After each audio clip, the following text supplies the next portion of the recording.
you said you don't necessarily agree with the judge's ruling, but at the same time, he was critical of the district attorney and Nathan Wade for that matter. So what do you make of that?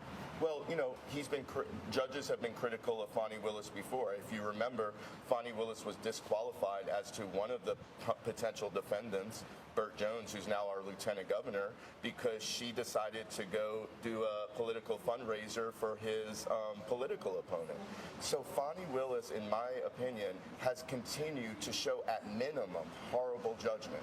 And yeah, the judge has now called her out on it, but so what? I mean, do you see this as a slap on the wrist? It's not even a slap on the wrist. It's a rub on the finger, or whatever the analogy is. It's not, I don't think she's going to care whatsoever, because here's the thing.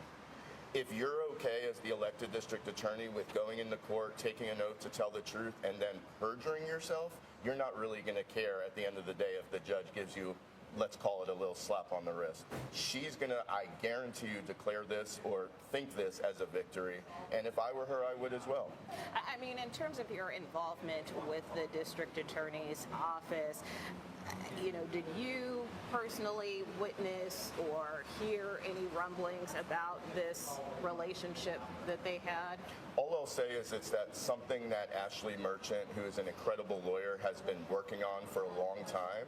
And she was very careful not to release this, not to raise it until she had her ducks in a row and the evidence all tightened up. So yes, there were rumblings throughout the time, but it was that, just rumblings, rumors, innuendos. It wasn't until after I got out of the case that it really became to be concrete with evidence to support it. I mean, at this stage of the game, obviously your client has pled guilty, but in hindsight, do you think maybe he should have waited to see how this particular situation plays out? I don't. Look, unfortunately, with criminal defense, this is always an issue. You plead guilty early, you usually get the best deal. But if you plead guilty early and then something happens in the case later, you don't get the advantage of that. It's always a balancing act. I can't speak for Mr. Chesborough, but I do believe he's happy with the results of this case. He's able to be back with his family. He's able to continue practicing law.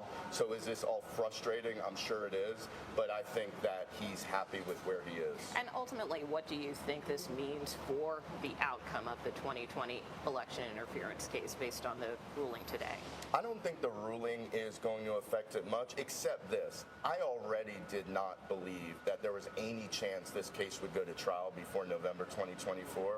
Now, particularly if Mr. Sadow and other defense lawyers file an appeal, there is absolutely no chance that this case is going to go to trial before November 2024, which I think a lot of people would say Donald Trump would probably view as a victory, even if he didn't win this particular motion.